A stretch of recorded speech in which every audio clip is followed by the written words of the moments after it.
Jeremiah 1:5 NIV. Before I formed you in the womb, I knew you. Before you were born, I set you apart. There are people walking the earth as if they carry a secret, because they do. They are not loud. They are not always seen, but their presence shifts rooms. Their silence convicts atmospheres. And their journey? Anything but ordinary.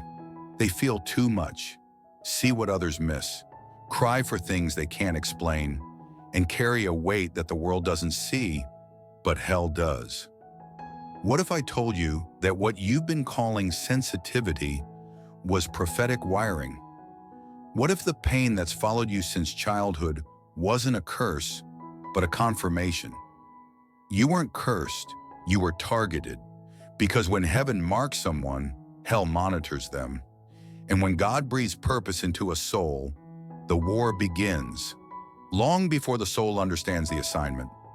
There's a file in the courts of heaven with your name on it, not written in ink, but in blood, not cataloged by man, but by divine scroll. And the moment you began to awaken, to resist the patterns, to ask deeper questions, to hunger for something more, that file was unsealed.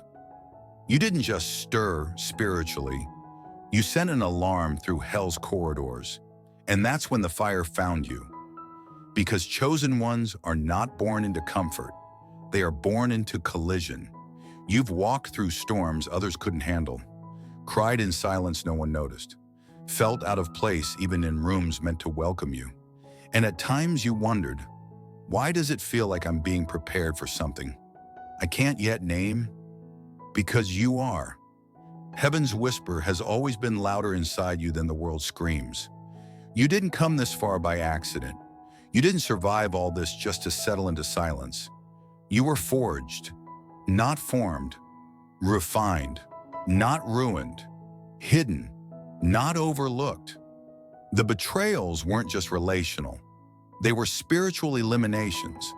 God was stripping the crowd from around your voice because where you're going, you don't need applause. You need authority. Prophetic reality. Check, this isn't motivation. This is a mandate. You feel different because you are. You see more because you're meant to. And the weight you carry, it's not a burden. It's a mantle. You've been asking for answers. But heaven has been waiting for surrender.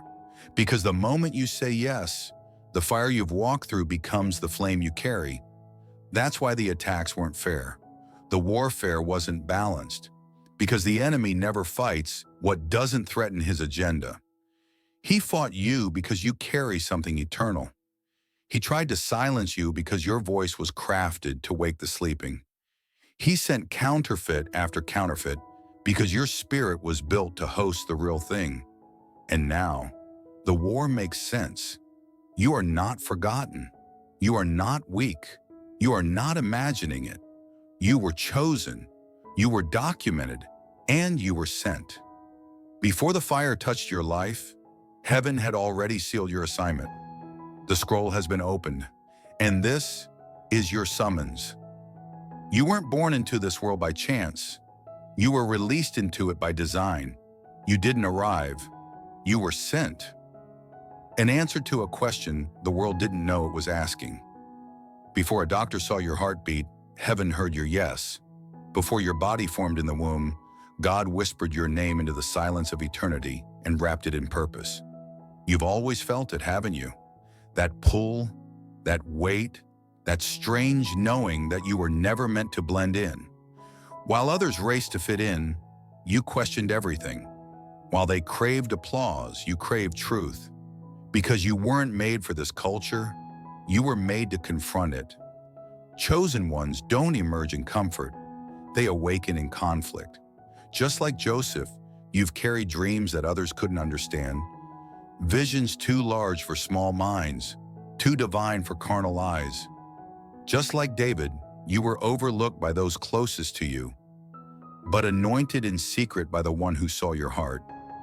Just like Esther, you were positioned in silence, not for beauty, but for battle.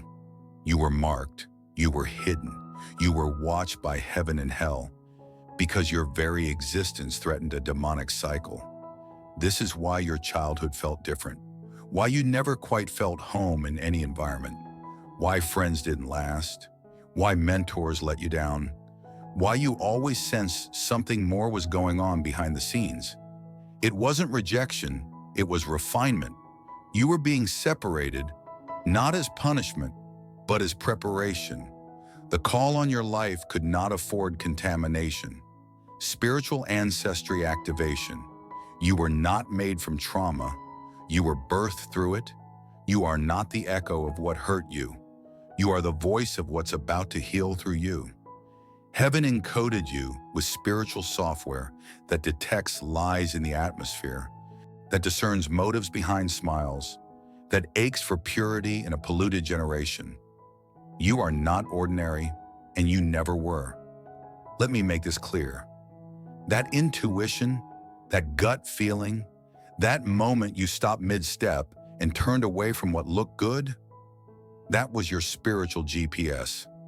That was God whispering through your DNA. Not this way, I have something higher. You didn't miss opportunities. You dodged counterfeits.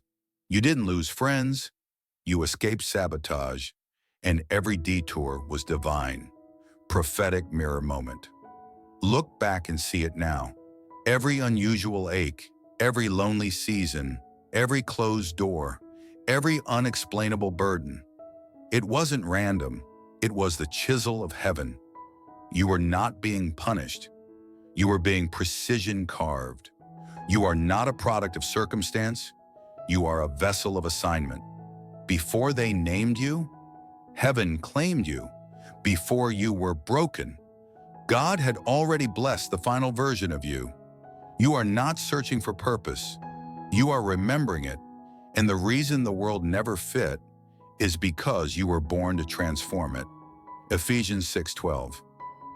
For we wrestle not against flesh and blood, but against principalities, against powers, against the rulers of the darkness of this world, against spiritual wickedness in high places. There are meetings you never attended, but your name was on the agenda.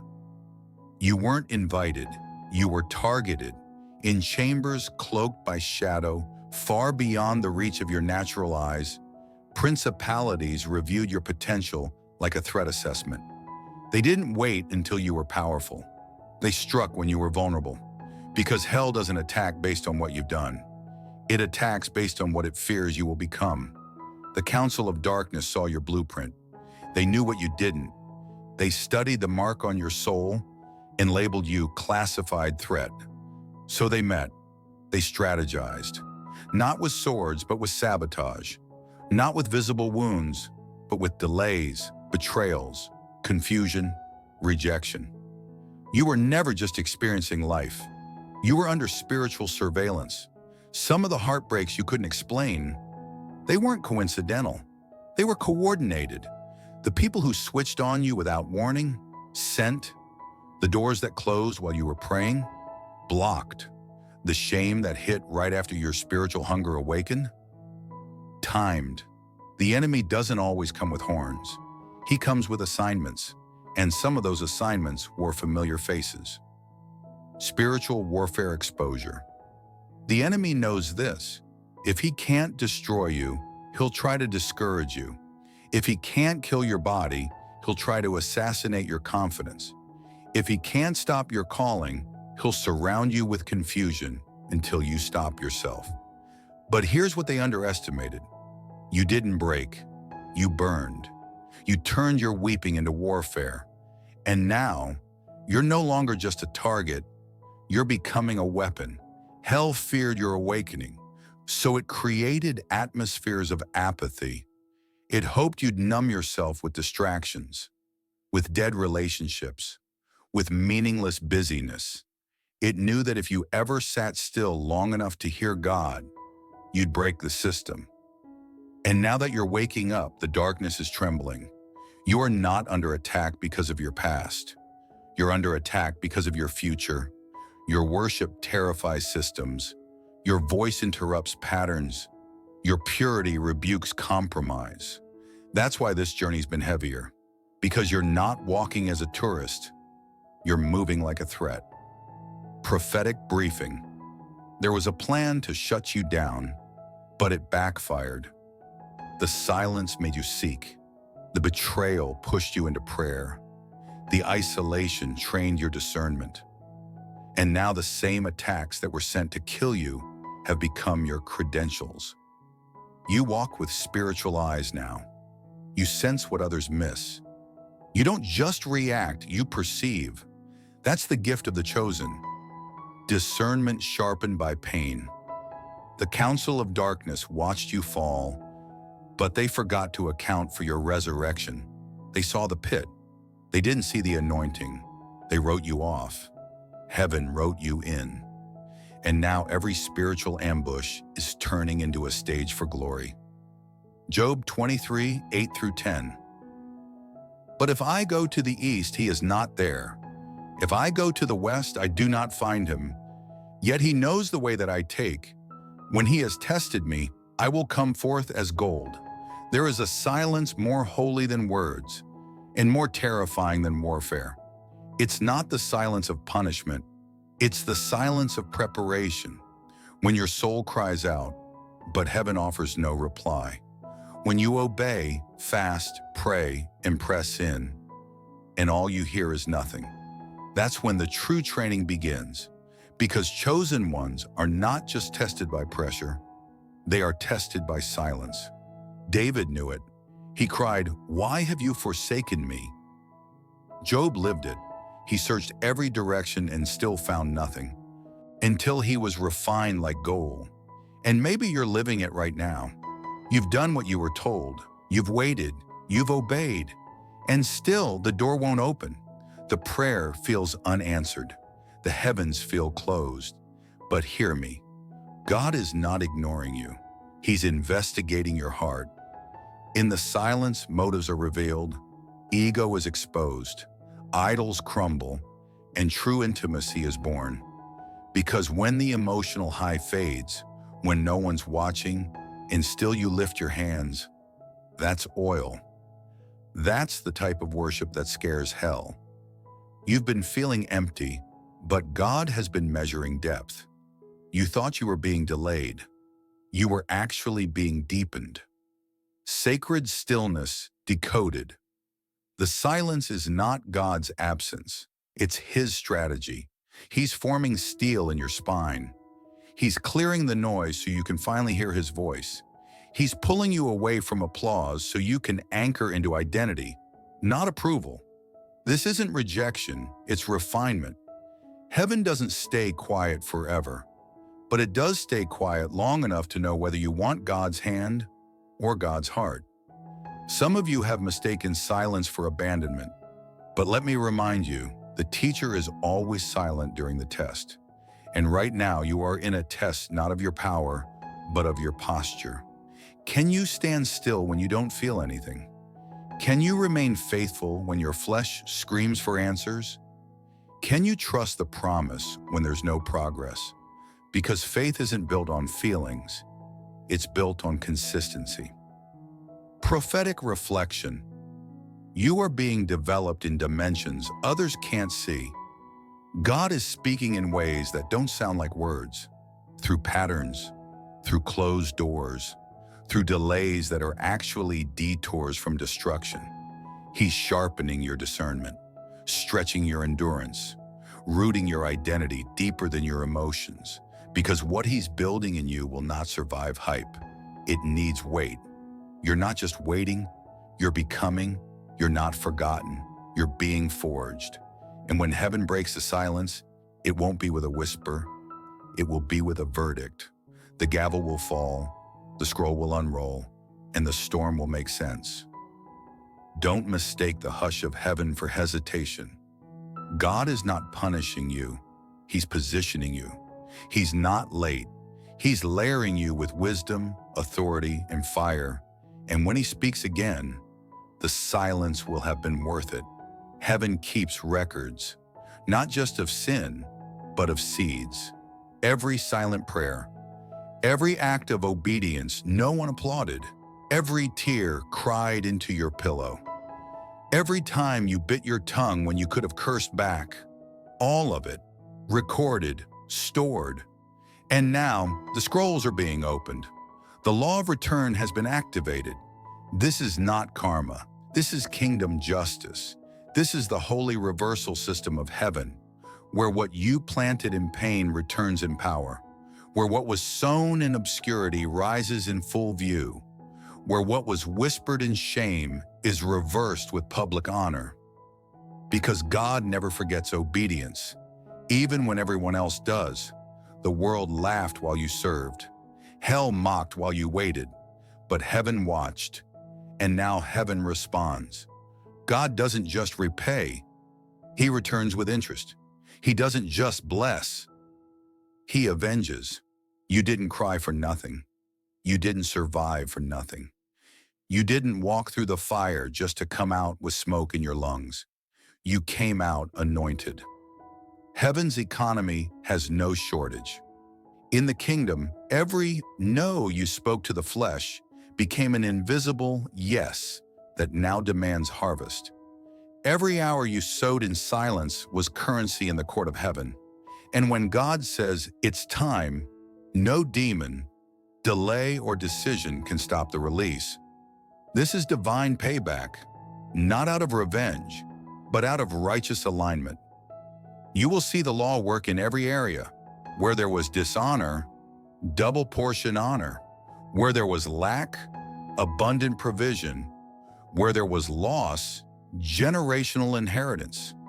Where there was delay, sudden acceleration. You thought you missed your moment, but in heaven's timeline, you're right on time.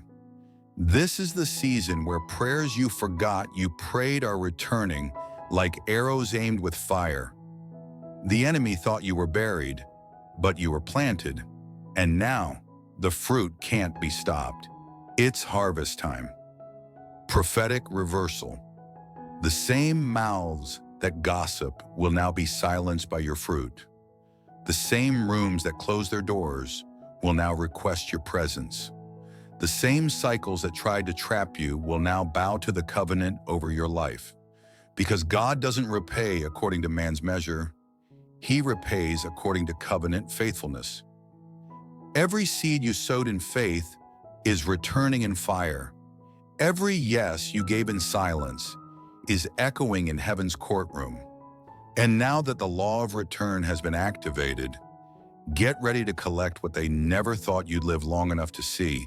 This is your holy return, your vindication, your recompense. The field is full, the time is now, and the harvest has your name on it. There is a courtroom more ancient than time itself, older than the stars, more powerful than kings. It's where destinies are decided, where scrolls are opened, where justice is not requested, but released.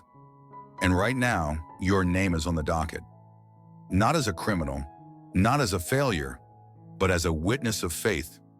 You've been accused, not by people alone, but by principalities.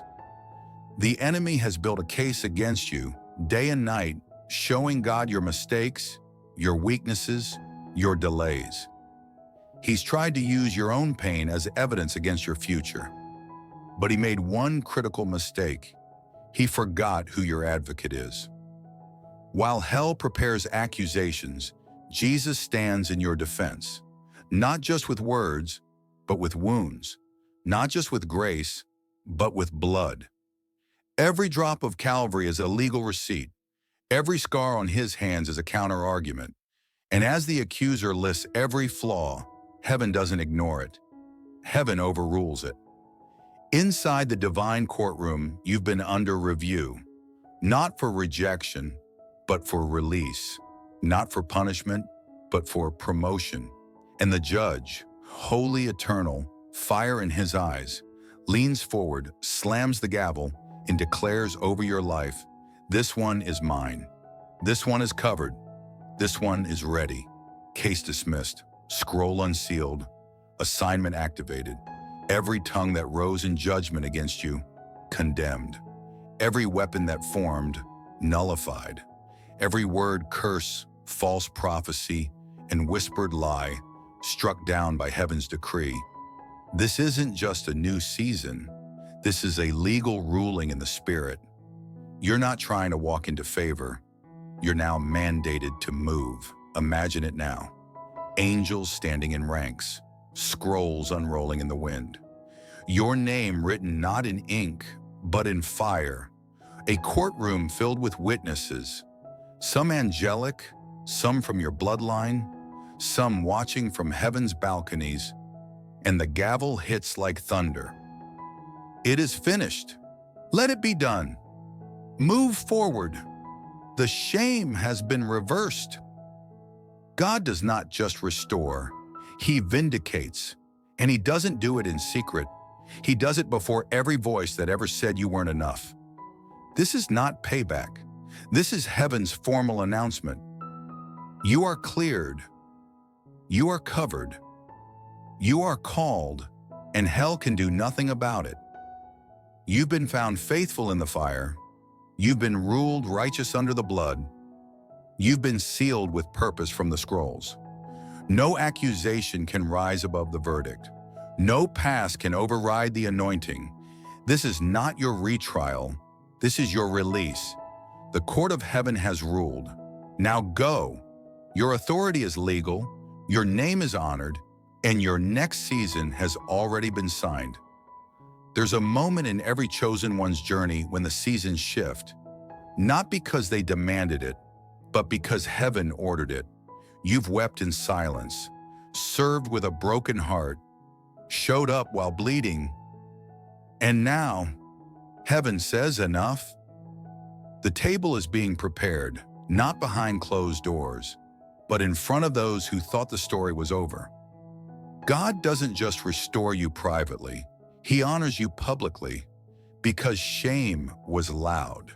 So your vindication will be louder. They saw your fall. Now they will witness your rising. They mocked your silence. Now they will witness your crowning. Prophetic reversal in motion. When God restores, He doesn't give you what you lost. He gives you what was always yours, but couldn't be released until you were ready to carry it. Your crown was never denied. It was delayed for development. And now that your hands are clean, your heart is tested, your spirit is sealed, He places the oil on your head, and the world watches. Joseph was forgotten in prison, then elevated to the palace, with Pharaoh's ring on his hand. David was overlooked by his own father, then anointed before every brother who didn't think he was enough. Mordecai sat at the king's gate in silence for years, then rode through the streets in royal robes, on the very horse the enemy prepared for him. This is what heaven does. Public reversal, undeniable favor, divine compensation. You don't need to explain this next season. You don't need to justify the blessing. Your fruit will speak, your consistency will shine, and your oil, that oil of crushing, will flow in full view. Let them watch, let them wonder. Because when God elevates, no opinion can stop it. No jealousy can block it. No witchcraft can cancel it. What's been sealed in heaven must be seen on earth. Prophetic alignment. This is why you were rejected, so God could make you unmistakable. This is why they walked away, so He could walk you into rooms you didn't qualify for. You weren't abandoned, you were set apart. Now comes the robe, now comes the ring, now comes the seat no one can steal. And listen to me, you won't just be restored, you'll be restored with recognition. People will look at you and say, "Isn't that the one who?" Yes, that is the one God kept, the one He trusted with silence, the one He covered while forming the oil. This is the season of public oil, of unapologetic elevation, of glory in the same place where there was grief. God is not just giving you back your name, He's giving you honor attached to it. Your table is being set, your seat is being revealed, and heaven's eyes are watching you rise. Walk into the room. Don't apologize. You were born for this seat. You didn't survive for survival's sake. You didn't walk through the storm just to stand dry on the other side. There was always a reason, a greater mission that your spirit was being prepared to carry before you even knew what you were becoming. The warfare wasn't random. The crushing wasn't cruel. It was calculated. Because your pain wasn't wasted. It was shaping your assignment. Your story is not just your testimony, it's someone else's deliverance strategy. The same tears that soaked your pillow in the dark will now water someone else's promise in the light. God allowed what he could have prevented because he was preparing a voice that carried authenticity, not just knowledge. Now when you speak, hell recognizes your authority because you don't speak from theory, you speak from triumph. The reason you were preserved, you weren't just saved from something, you were saved for something. And what you carry now cannot be taught, only forged. You feel things deeper. You see people differently. You walk slower into rooms because now you walk with heavenly weight. That's what happens when pain becomes prophetic. You stop chasing influence and start hosting fire. You used to ask God, why me? Now the answer is clear, because you'd never keep the glory for yourself, because you'd never water down the truth, because you'd never walk past someone else's pain and pretend you didn't see it. You were trusted, tested, and now you are being sent. Then I heard the voice of the Lord saying, "Whom shall I send, and who will go for us?" And I said, "Here am I, send me." Isaiah 6:8. You didn't know it then, but every season of silence was actually heaven asking that question, and your endurance was your answer. Prophetic commissioning. Your wounds are not weaknesses, they're weapons. Your scars are not shame, they're strategy. You don't just have a story, you are the story, written by fire. Proof that survival is possible, proof that glory comes from grief. God doesn't need you polished, he needs you obedient. Now you carry the oil, the weight, the wisdom, and it's not just for you anymore. It's for the daughter who thinks she's too broken to be used, the son who's buried under shame and silence, the dreamer stuck in delay, the warrior who forgot how to fight. You are the living proof that God still raises up deliverers. Your pain was the classroom. Your tears were the ink. Your scars are the pages.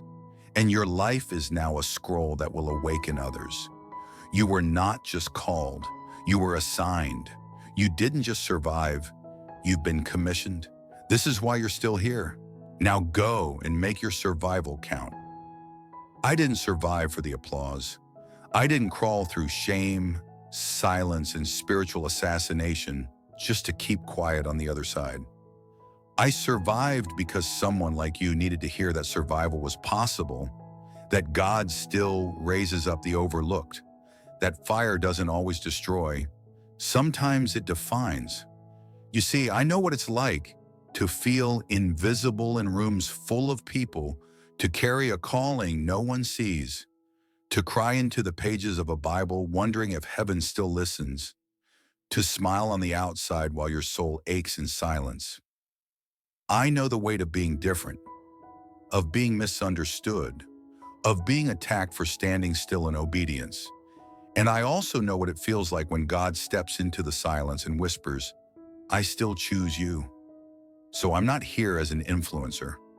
I'm here as a witness that the pit doesn't cancel the promise, a witness that rejection doesn't override the oil, a witness that delay is not denial. That shame can't stand up in heaven's courtroom when your surrender speaks louder than your past.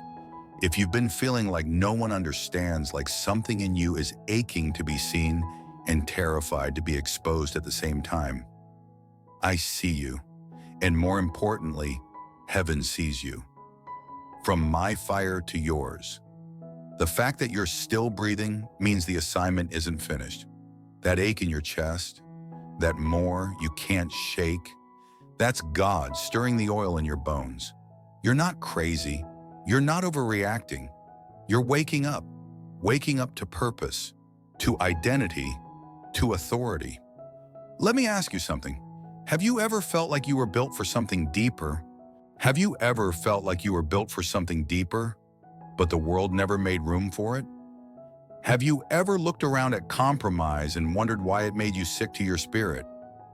Have you ever felt things before people even spoke? Those aren't personality quirks. That's prophetic wiring. That's spiritual blood running through your veins. That's God saying, I marked you. Now it's time to move. This is the invitation. You're not too broken, not too late, not too complicated, and not too far gone. You are right on time for the purpose God placed in you before you had language to name it. So I invite you, don't go back to sleep. Don't crawl back into silence. Don't let the enemy convince you this is all in your head. It's not. It's holy, it's heavy, and it's yours. If this message is burning in your chest, that's not hype, that's recognition. Your spirit remembers what your heart has forgotten. You were chosen, you were kept, you were carved for this hour. Now it's time to awaken, fully, finally, fearlessly. Comment below. If any part of this hit you, drop a yes in the comments. You don't have to walk this path alone. This is where the chosen find each other, and this is where your next chapter begins. You've heard the word, you've felt the pull, your spirit has been stirred, awakened, wrecked. Now comes the most dangerous moment, the moment after the fire, where you either move or return to the old routine as if heaven never spoke. But I came with fire in my lungs to tell you, the scroll has been opened, the courtroom is watching, and silence is no longer an option. This is not a suggestion. This is not a devotional thought. This is a summons. The judge of heaven has reviewed your file. The blood of Jesus has silenced every accusation. The verdict is in. Now heaven demands an answer. Will you step into the call or stall it again? Because here's the truth. You can't unsee what you've just seen. You can't unknow what your spirit now remembers. You've been marked, and marked people don't get to pretend. You've been drafted by destiny. No more delay, no more debate, no more hiding behind someday. If you still feel broken, move anyway. If you still feel unqualified, obey anyway. If you're still trembling, step out anyway. Because obedience isn't about comfort, it's about covenant.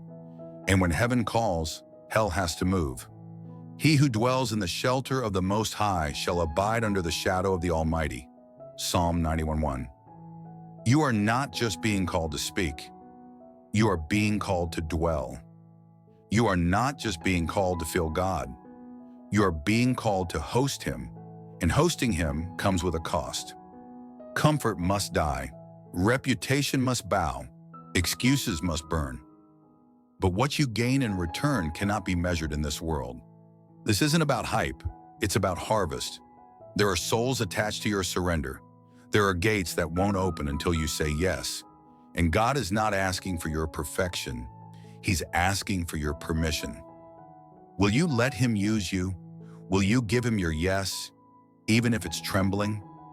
Will you answer the call, even if you don't have the map? This is your Jordan River moment. This is your scroll sealing moment. This is your yes or no moment. Heaven has spoken. The courtroom has ruled, and the anointing is resting on you. Now move. Now obey. Now rise. Because you are not just one who was chosen. You are one who chose back. Drop a yes in the comments. Share this word with someone who needs the fire. Subscribe, not for content, but for covering. This is the altar. This is the summons. And this is the beginning.